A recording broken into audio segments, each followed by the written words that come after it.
ಇವತ್ತಿನ ನನ್ನ ಮಿನಿ ಲಾಗ್ಗೆ ಎಲ್ಲರಿಗೂ ಸ್ವಾಗತ. ಇವತ್ತು ಬೆಳಿಗ್ಗೆ ಎದ್ದು ಫ್ರೆಶ್ ಆಗಿ ನಮ್ಮ ಮನೆಯವರೆಲ್ಲ ಹೊರಟಿದ್ದು ಎಲ್ಲಿಗೆ ಅಂತ ಅಂದರೆ ಬನ್ನೂರಲ್ಲಿರೋ ಶ್ರೀ ಕೋದಂಡರಾಮ ಸ್ವಾಮಿ ದೇವಸ್ಥಾನಕ್ಕೆ. ಗುರುವಾರ ಆಗಿರೋದ್ರಿಂದ ರಾಘವೇಂದ್ರ ಸ್ವಾಮಿ ದರ್ಶನ ಮಾಡೋಣ ಅಂದ್ಬಿಟ್ಟು ದೇವಸ್ಥಾನಕ್ಕೆ ಹೋಗಿದ್ವಿ. ಅಲ್ಲಿ ದರ್ಶನ ಮುಗಿಸ್ಕೊಂಡು ಪ್ರಸಾದ ಕೊಟ್ಟರು, ಪ್ರಸಾದ ತಿಂದ್ಕೊಂಡು ಬಂದ್ವಿ ಮನೆಗೆ.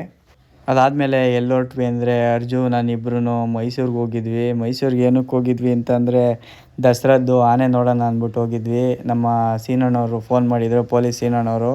ಅದಕ್ಕೆ ಆನೆ ನೋಡೋಣ ಅಂದ್ಬಿಟ್ಟು ಅರಮನೆ ಹತ್ರ ಹೋಗಿದ್ವಿ. ಆನೆ ನೋಡೋಕ್ಕೆ ಬೆಳಿಗ್ಗೆ ಮತ್ತು ಸಂಜೆ ಟೈಮು ಇದೇ ಥರ ಫುಲ್ ಕ್ರೌಡ್ ಇರುತ್ತೆ.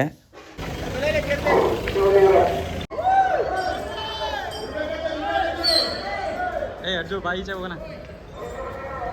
ಅರ್ಜು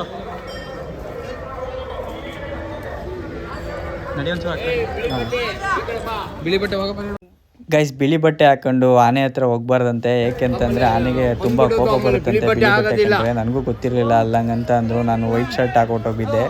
ಆನೆ ನೋಡಿಕೊಂಡು ನಾನು ಅರ್ಜು ಇಬ್ಬರು ಒಂದು ಮೊಬೈಲ್ಗೆ ಟೆಂಪರ್ ಗ್ಲಾಸ್ ಹಾಕ್ಸ್ಬೇಕಾಗಿತ್ತಂತೆ. ಅದಕ್ಕೆ KT ಸ್ಟ್ರೀಟ್ಗೆ ಹೋಗಿದ್ವಿ. ಅಲ್ಲಿಂದ ಮುಗಿಸ್ಕೊಂಡು ಯುವ ದಸರಾ ನೋಡೋಣ ಅಂದ್ಬಿಟ್ಟು ಹೋಗಿದ್ವಿ. ಯುವ ದಸರಕ್ಕೆ ನೀವೇನಾದರೂ ಹೋಯ್ತೀವಿ ಅಂತಂದರೆ ಗೈಸ್ 6 ಗಂಟೆಗೆ ಹೋಗಿ. ನಾವು ಹೋಗೋಷ್ಟರಲ್ಲಿ 8:30 ಆಗಿತ್ತು. ಹೋಗೋಕ್ಕಾಗಿರಲಿಲ್ಲ, ತುಂಬ ಕ್ರೌಡ್ ಇತ್ತು.